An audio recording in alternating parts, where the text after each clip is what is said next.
ফেসানি বলেন, কঠিন থেকে কঠিন বিপদগ্রস্ত মুসলমান যদি ইশারের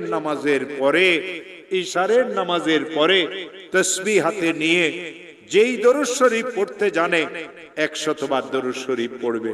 আল্লাহুম্মা সাল্লি আলা সাইয়্যিদিনা মুহাম্মদ, আল্লাহুম্মা সাল্লি আলা সাইয়্যিদিনা মুহাম্মদ, আল্লাহুম্মা সাল্লি আলা সাইয়্যিদিনা মুহাম্মদ। আর 499 বার পড়বে লা হাওলা ওয়ালা কুওয়াতা ইল্লা বিল্লাহ।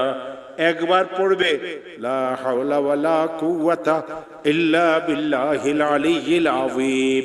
আবার 100 বার দরুদ শরীফ পড়বে, হাত পাতিয়ে বলবে আল্লাহ আমি তো মামলা মোকদ্দমায় ফেসে গেছি। হাত পাতিয়ে বলবে আল্লাহ আমার মেয়েগুলির তো বিবাহ হচ্ছে না। হাত পাতিয়ে বলবে আল্লাহ আমার একটা মেয়ে তালাক নিয়ে ঘরে চলে এসেছে। হাত পাতিয়ে বলবে আল্লাহ আমি মামলা মোকদ্দমাতে ফাঁসিয়ে গেছি। হাত পাতিয়ে বলবে আল্লাহ আমার খেতে ফসল হয় না। হাত পাতিয়ে বলবে আল্লাহ আমার ব্যবসাটা অচল হয়ে গেছে। হাত পাতিয়ে বলবে আল্লাহ আমি সন্ত্রাসীদের দ্বারা কবলিত। হাত পাতিয়ে বলবে আল্লাহ আমার ছেলেটা তো বিদেশে গিয়ে ফাঁসিয়ে গেছে। হাত পাতিয়ে দিয়ে বলবে আল্লাহ আমার আরেকটা ছেলে তো অনেক খারাপ হয়ে গেছে, আমাকে মারধরও করতে চায়। মাওলা তুমি আমাকে বিপদ থেকে মুক্ত করে দাও। আমার হাতে কোরআন আছে। দেওবন্দ মাদ্রাসার একজন বড় মুহাদ্দিস হযরত মাওলানা মুফতি আমিন সাহেব পালানপুরি, তিনি আমাকে আমল শিখাইছেন।